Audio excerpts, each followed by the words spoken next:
Let's put the Western back in the country. Hello out there, we're still here. We ain't dropped off. Howdy folks, I'm Joni Harms, and you're watching Let's Put the Western Back in the Country. Our show is all about bringing good entertainment to you and your family in the traditions of the Old West. We've got cowboy music, poetry, art, fashion, and just about anything you can think of that has to do with the Western way of life. So kick off your boots, find your favorite easy chair, and we'll be right back.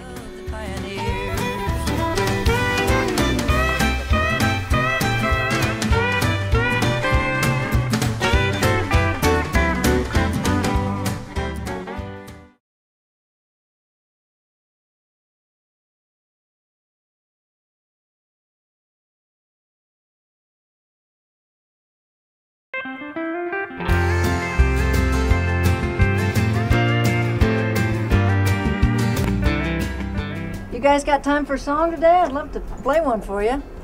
How about the one about the Sears Roebuck catalog? Oh, you mean Catalog Dreams? Yeah.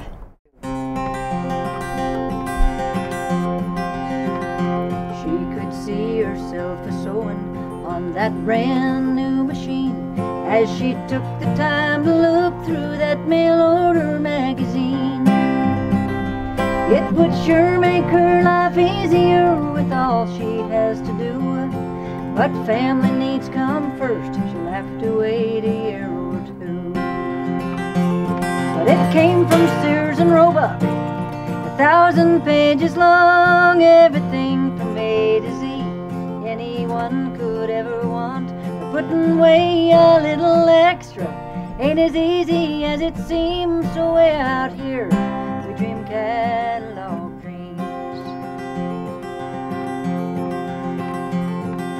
Dad came in from working, tired as a dog. He sat down by the fire and picked up that catalog.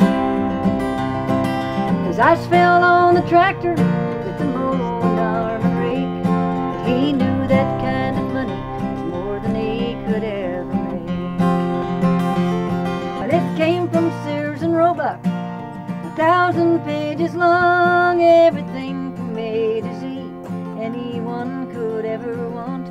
But putting away a little extra ain't as easy as it seems, so way out here we dream catalog dreams.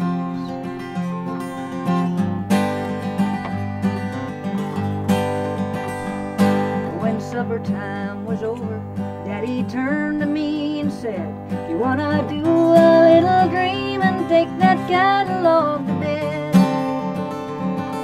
And up there in the quiet, laying all alone, well, I stumbled on a page, started a dream all of my own. 'Cause if I could learn to play on that silver-toned guitar, maybe make a record, and one day be a star. Daddy'd have his tractor, Mom her new machine, I'd buy 'em all of their catalog dreams. I wanna buy 'em all of their catalog dreams.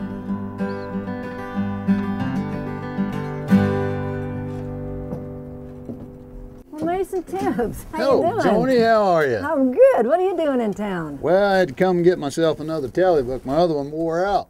Oh, I understand. Well, do you happen to have time for a story for us today? Well, yeah, why don't I do the one about the tally book? That'd be great. They come in a variety of small sizes and read just like a manuscript. A shirt or vest pocket is just the right size into which they easily slip. Now, they don't come in hardbound. In fact, the pages are usually tattered and tore. But the pages within will sure make you grin. It's the stuff of cowboy lore. For the tally book tells us a story of the events that happen each day, a diary, if you will, of the valleys and hills that make up a cowboy's day. It scribbles and scratches from a number 2 pencil that stretch out to make a line, a gathering of words put down in one spot in an effort to unclutter his mind. Like 30 cc's to the big yearling steer whose foot was carrying the rot, how the stench and the smell burnt in his nose as each step closer he got.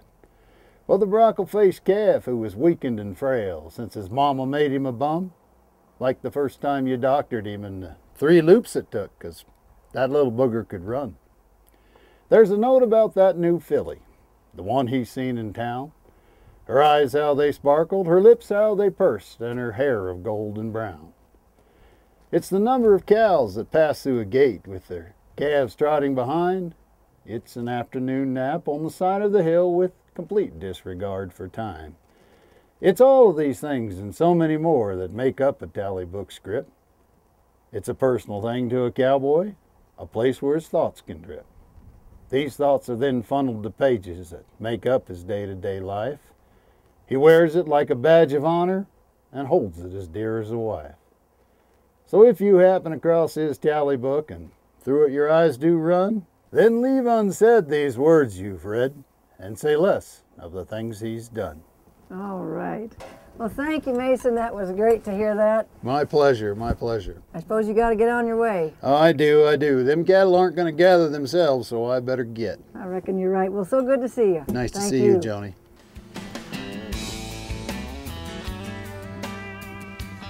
Keep your seat in the saddle, because we got a lot more Western to put back in the country.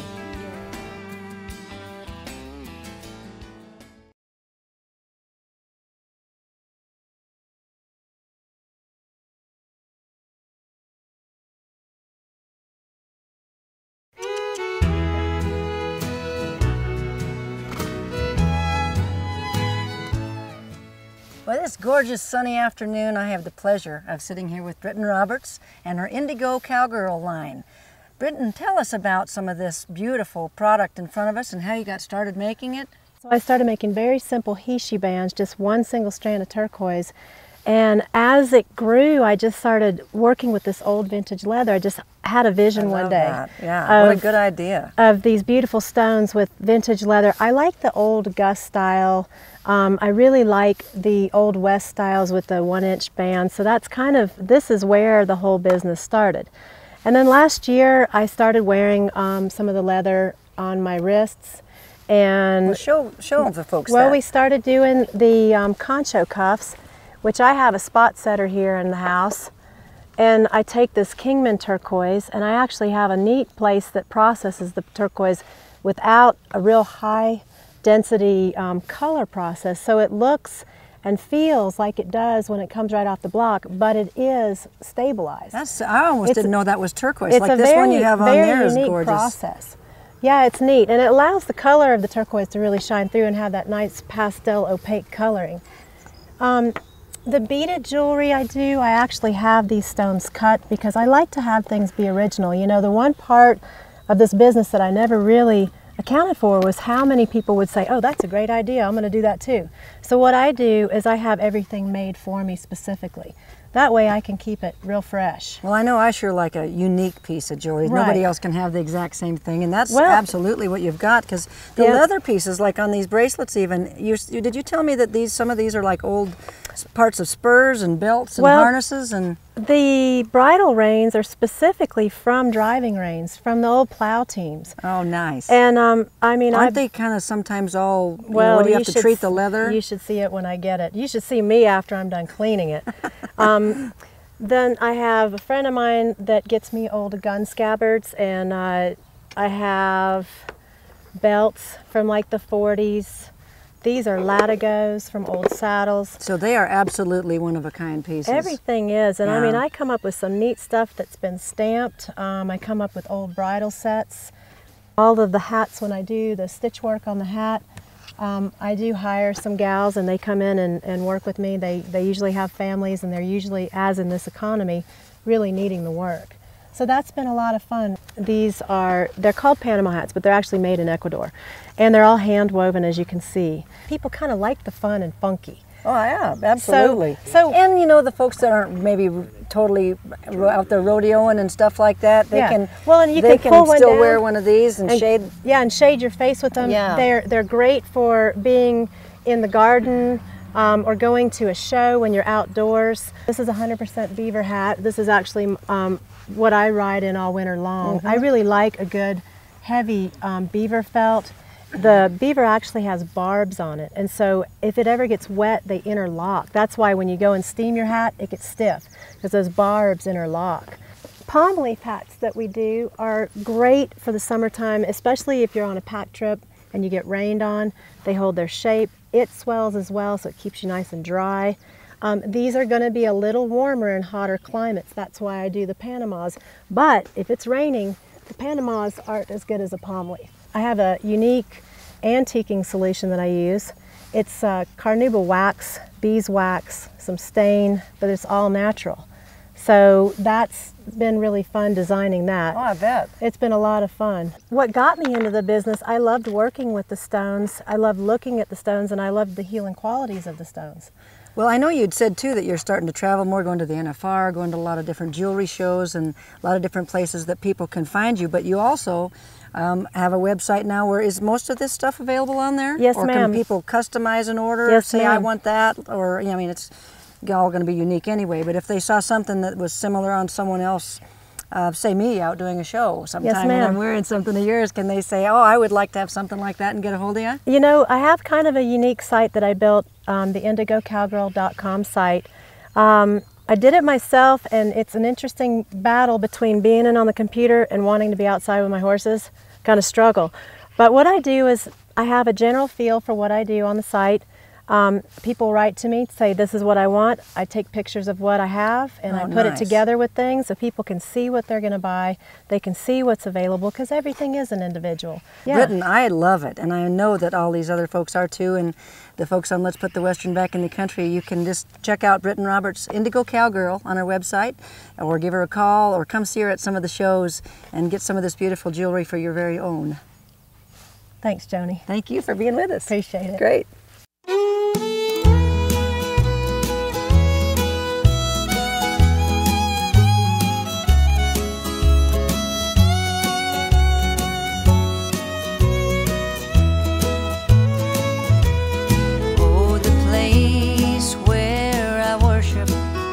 Is the wide open spaces built by the hand of the Lord.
Hey folks, we're here at the Paniolo Ranch, Lenny Sorensen's place right here in Alpine, Wyoming. Beautiful. Let's see if we can't slip in here and listen to some of this music going on around the campfire. What she didn't say. This is Larry. I fell to my knees and prayed, but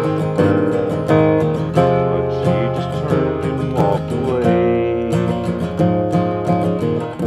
I heard every word she didn't say.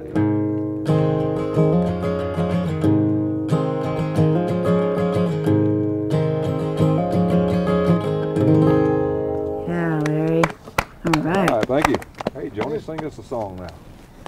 All righty. Well, y'all got your coffee here. Let's, you know, there's nothing like a cup of coffee around the campfire. Let me do it for you. It's a little tune. It's called Cowboy Coffee. First thing that one does when you wake before the sun does, get the fire going. It won't be long till you feel the heat. Find a spot and take a seat till the cold starts. Howdy, I'm here with my new friend Diane Guslander, and she's helping us put the Western back in the country with Cowboy Coffee Company. What do you say we go in and have a look around, Diane? Okay. Pour some grounds from a leather poke, add a little taste of old smoke. Man, that's cowboy. You guys, if I could send this aroma right through that camera, I would. You ought to smell what I'm smelling right now, let alone taste it. Tell us a little bit about this and how you got started with it. Well, Joni, I've always loved coffee. In the 70s, I started drinking different types of coffee, and it was like opening a whole world to me of, you know, similar to wines or chocolates, all the different varieties. And that got me interested. And in the mid-80s, I decided it was time to start roasting this coffee and developing some of our own special blends. What we start with over here, Joni, is with our loader, where we put the green coffee. And the green coffee is pneumatically sucked up into the top of the roaster over here. From there, it's drained into the roasting chamber. And it turns those green beans, they swell up and come out looking all dark and shiny and like that coffee that you drink. That's the way I know it. Look at the Cowboy coffee bags. That's now how big is that? That one might hold me a day or two. Yeah, that's a 5-pound bag. 5 pounds. All right. Well, let's bag some up. Man, that's Cowboy coffee.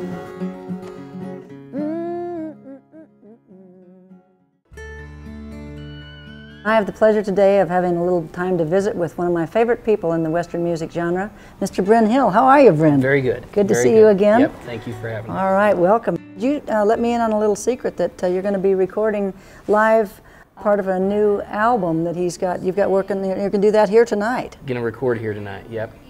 So we're excited about that. Got a live recording in the works, and that'll be, I guess, number 7 for me, hoping to have that out. Isn't that great? Sometime in '09.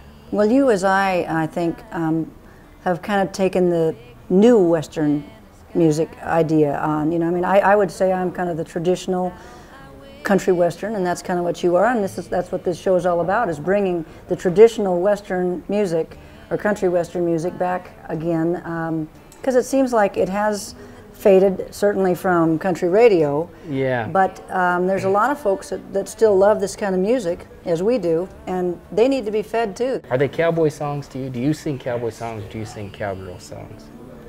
It's either one works for me. Yeah. It's just a... It's all relatable. Again, thank you for being with us today, and best of luck to you and your family and the success of this new album and everything else. Bryn Hill, everybody. Thank you. All right.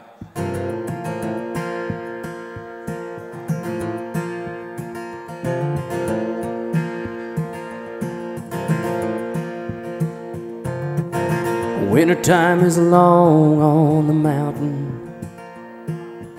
Snow flies for 9 long months a year. But when the warm south wind blows, every cowboy knows spring roundup time is finally here.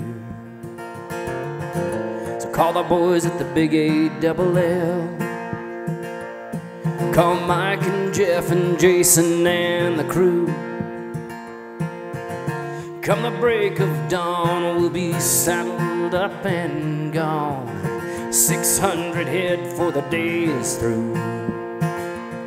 'Cause there's nothing like the Wasatch in the springtime. Nothing like the freedom in the air. And there ain't nothing better than dragging calves to the fire. There's nothing like the smell of burning hair. Well, that's it for tonight, folks. I hope you enjoyed the show. I'm Joni Harms, sending Western wishes to you and your family from all of us here at Let's Put the Western Back in the Country. See you next week.